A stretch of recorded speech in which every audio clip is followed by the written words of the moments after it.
the used car salesman thing became a joke in our trial. Seemed almost everybody pro-lifer had been on a used car sale. And maybe it helped us to sell the truth. If you could sell a used car without an engine. No, now I have to say in my defense that I was an honest used car salesman, and that made it more difficult. Oh yeah. Because I would tell people at my dealership that I used to work for, I'd say, you do not want that car, please. I'm not, and I would walk away and the manager would say, what are you doing? Yeah. I'm not selling him a car that I don't think is a good car. Norma McCorvey, I think. Norma. Oh my goodness. Salesman. Oh. And Keith Tusey, I forget. Yes, Keith was. That's right. It went on and on. If my new book ever comes out, Racketeer for Life, we have a little chapter that has the humor of the used car salesman. Did you sell used cars? No, I'm sorry I didn't. I think I could have. You see, you were way more sold a used highbrow. Car, but you had huge clients. I mean, you had a big office way up high in a building where you were in tall cotton when it was more of a sacrifice for you to go full time. For me, it was like, okay. No, I really was ready to get out of PR, to get out of my job. I liked doing pro-life work. I still do. Well, you're good at public relations, that's for sure.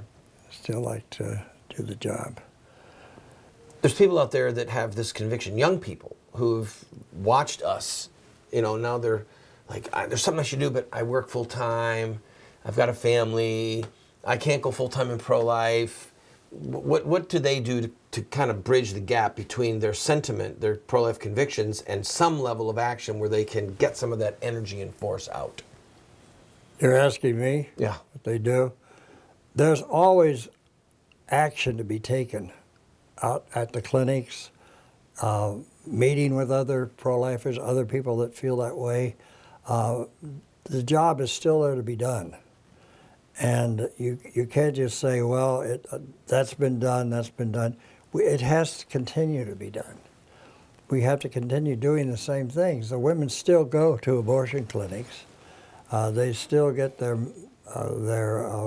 wrong directions from doctors that are making money off of killing. The work is still there. And you don't have to necessarily be with a large group of people. You can do the job on your own. You can bone up. You can get on. You can write the letters. You can write the books, make the films, use the media to keep the issue alive. Talk to the heartache of just feeling alone. Yeah. You know that feeling. I know you know that feeling. Yeah. Where you're like, like Elijah. Is it, Lord, I alone am left? Yeah. Yeah. It's hard. We all go through it. I go through it back at my office. I think we should be doing more. We should be doing this. So we put out little booklets and we write and we get on radio and we go to the churches, and talk to the priests, still talk to the ministers. Keep doing the work that has to be done. It will always have to be done. Somebody has to do it, and if you have the inclination, then follow that inclination. Joe, it's been an absolute honor to have you, and I consider you one of the greatest men that I've ever met and ever known, and you might be my last living hero.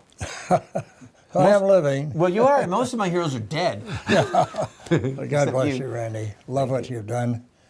You are the pro-life movement. Oh, you're very kind. I say the same about you, and as I said, you gave me permission.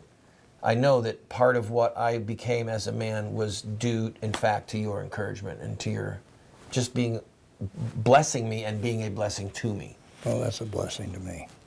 Thanks, Randy. God bless you. Friend, I hope you enjoyed this series. This is the last one, and if you missed some of them and you want to see the whole series with Joe Scheidler and I, go to our website. Thank you, Joe. God bless you. Long life to you, sir.